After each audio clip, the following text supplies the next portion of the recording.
Bright labels with pictures of familiar candy can make vaping look tempting. It is a tactic that critics say make more people, including kids, turn to vape products. Annie Taylor taking a look at why that's the case. E-cigarettes. They're popular with people trying to quit traditional cigarettes.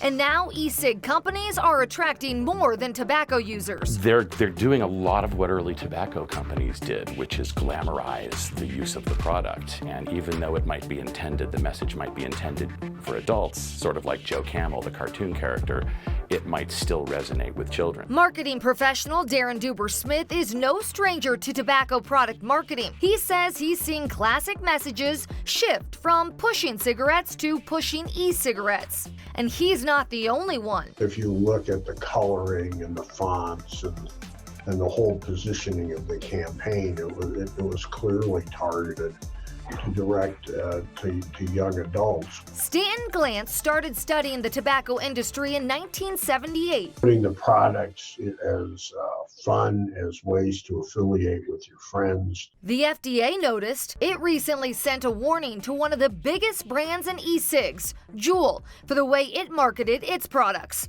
I think the regulatory environment is now playing catch up, and they're starting to look at this category as they've looked at the tobacco category, and they're starting to see the youth addiction and that sort of thing. They used all of the knowledge that the big cigarette companies had developed in order to hook kids to design their product and design their marketing campaign. Juul responded by announcing it would pull all of its advertising. The brands operate in the world of public perception, so Juul, unfortunately, is taking the brunt of this. Only about 15 years passed between the time e-cigs came to America to when Juul stopped its marketing. I'm gonna get some of the...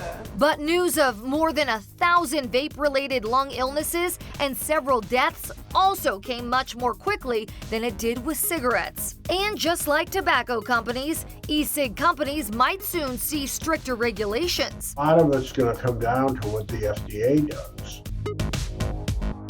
I'm Annie Taylor for The Race. A lot of social media posts about vaping come from bots. A new study found 80% of all Twitter posts about vaping and tobacco products come from automated accounts.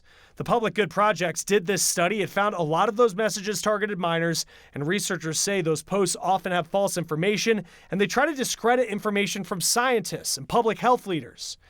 Researchers say they suspect smaller vaping companies are behind these accounts. Now, while these bot accounts, they can put out a lot of posts each month, researchers say the pages had few followers and don't typically reach many people. That'll do it for us this week here on The Race. Next week, we're looking at climate change. It's a big issue for so many Americans and those across the world. We're traveling the U.S., looking into the concerns. What does climate change mean for our future, and what can be done to address it? But that'll do it for us this week from Lansing, Michigan. I'm Chris Stewart, and this is The Race.